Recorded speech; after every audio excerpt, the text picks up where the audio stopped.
ሰበር ዜና አዶናይ ውሉን ማቋረጡን አስታወቀም። በቲክቶክ ላይ ከ6 ሚሊዮን በላይ ተከታይ ያለው ቲክቶከሩ አዶናይ ከሲድሮ አፕሊኬሽን ጋር የነበረውን የብራንድ አምባሳደርነት ውል አበባየሁ ደሜ የተባለው ግለሰብ በፌዴራል ፖሊስ ቁጥጥር ስር መዋሉ ተሰማ። የሀገር መከላከያ ሰራዊት አልባሳትን በመጠቀም በተረባ አሳልፋል ብዙ ጊዜና እንዴት ነው? ከባድ ነው። ሰዎች ማየት የሚፈልጉት የሆነ ውድቀትን ኔጌቲቭ ሳይድን ይመስለኛል። አይ ቲንክ እኔ ደግሞ በጣም እየተሳካልኝ ነው። ኢትዮጵያ ውስጥ ቤስት ባርበር የሚለውን ትልቅ ብራንድ ገንብቻለሁ።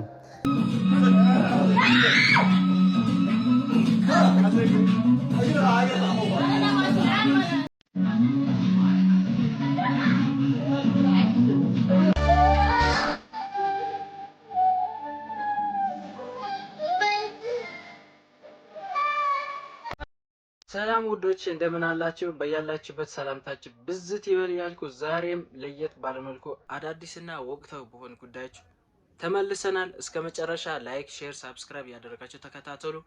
እባካችሁ ላይክ አድርጉ፣ ሰብስክራይብም አድርጉ። ቀጥታ ወደ ቪዲዮ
طيب الأوغاري يا عين يا عين يا عين على الخبصة يا عين. Thank you fellas for letting them. ሰበር ዜና አዶናይ ውሉን ማቋረጡን አስታወቀም። በቲክቶክ ላይ ከ6 ሚሊዮን በላይ ተከታይ ያለው ቲክቶከሩ አዶናይ ከሲድሮ አፕሊኬሽን ጋር የነበረውን የብራንድ አምባሳደርነት ውል ማቋረጡን አስታውቋል።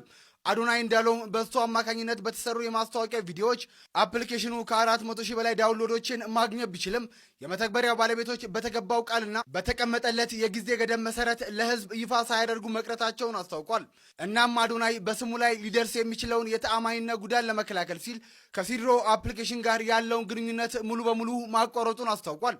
በተጨማሪም እስካሁን ለሰራቸው የማስታወቂያ ቪዲዮዎች ምንም አይነት ክፍያ እንዳልተከፈለው የገለጸው አዶናይ እሱን አምነው አፕሊኬሽኑን ላወረዱ በርካታ ተከታዮቹም ይቅርታ ጠይቋል። ስለዚህ ጉዳይ ምን ሐሳብ አላችሁ? ሐሳባችሁን በኮሜንት አጋሩን። ለተጨማሪ አዳዲስ ቪዲዮዎች ፎሎ ማድረግ እንዳትረሱ። አረ በስማም ጉር ነው ሲድሮ አፕ ያወረዳችሁ ውሃ በላችሁ። ሲድሮ አፕ ላወረደ ጓደኛ የቪዲዮ ላክለት። አዶናይ በአሁኑ ሰዓት ሲድሮ አፕ ያወረዳችሁ ከስልካችሁ አጥፉት እያለ ይገኛል። አዶናይና የሲድሮ አፕ ኮንትራት በአሁኑ ሰዓት የተቋረጠ ይመስላል። አዶናይ በዚህ መልኩ በቲክቶክ ፔጁ እንደገለጸው ከሆነ የሲድሮ አፕ እና የሱ ኮንትራት እንደተቋረጠ ገልጿል። የቪዲዮ ሲድሮ አፕ ላወረደ ጓደኛ ወይም ደግሞ ቤተሰብ ላክለት ወይም ደግሞ ሜንሽን አድርገው። እኔ ተናግሬ ነበር፣ ምንም ማድረግ አይቻልም። በእግረኛው ሚዲያና በጅጅግሳ ደሜ ወይም ደግሞ በአበባየው ደሜ ጉዳይ ላይ ከዚህ በፊት ቪዲዮ ሰርቼ ነበረ። ይህ ምንድነው?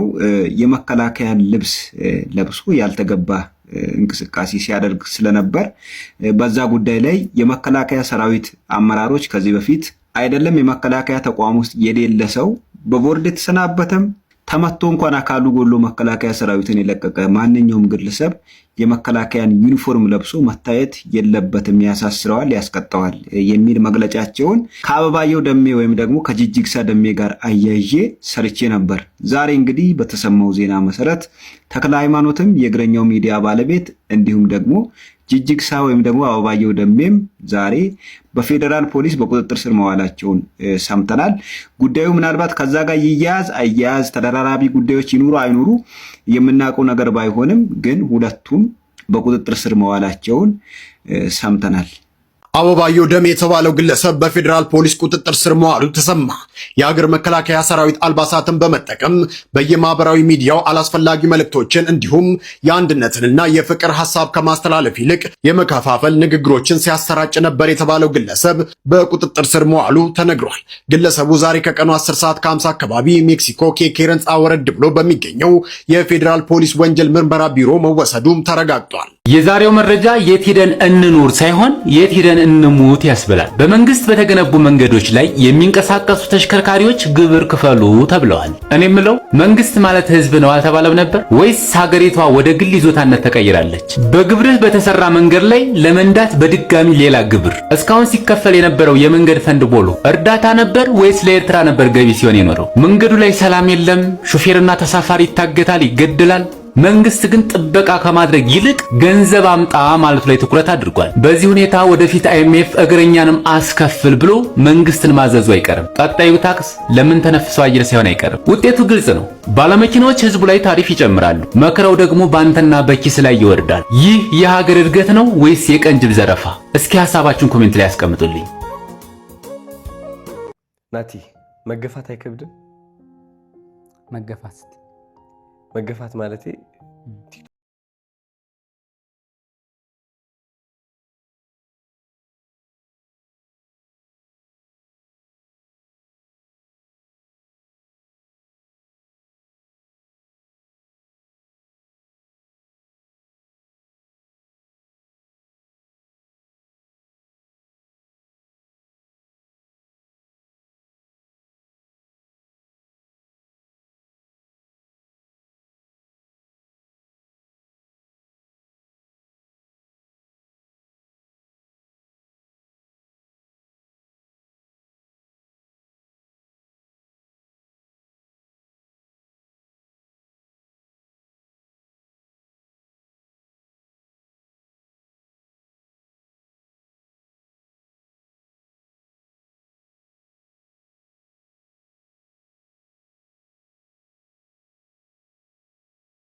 ረዳሃለሁ እና አይ ቲንክ ሰዎች ካንተ ብዙ መማር ነው ያለባቸው ስፔሻሊ አሁን በደረስክበት ደረጃ ማየት ያለባቸው አንተ መገፍተርህን መገፋትህን ሰው መቀለዱን ሳይሆን ይህ ሁሉ ቀልድ ወደ አንተ እየተጣለ ያለ ይህ ሁሉ ተረባ ያለ ይህ ሁሉ እየተገፋ አለማቋረጥ ምንድነው እንደዚህ ጠንክረህ እንድትሄድ ያደረገ ያለው እነሱስ እንደዚህ ለህልማቸውና ለዓላማቸው እንደዚህ ቢጣጣሩና ቢማማቱ የሚፈልጉት ህይወት ላይ መድረስ አይችሉም ወይ እና ራሳቸው ቢጠይቁ እና ከቀልድ በላይ እኔ እውነቴን ነው ማለት ከቀልድ በላይ እኔ ሌላ ነገር ነው ማይበት ጥንካሬ ነው ማይበት ስለዚህ አንዴ ሁላችሁ ጭብጨባ ለናቸው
እስካሁን ለተከታተላችሁ በሙሉ በጣም አድርጌ አመሰግናችኋለሁ። በቀጣይ እስክንገናኝ መልካም ጊዜ ይሁንላችሁ።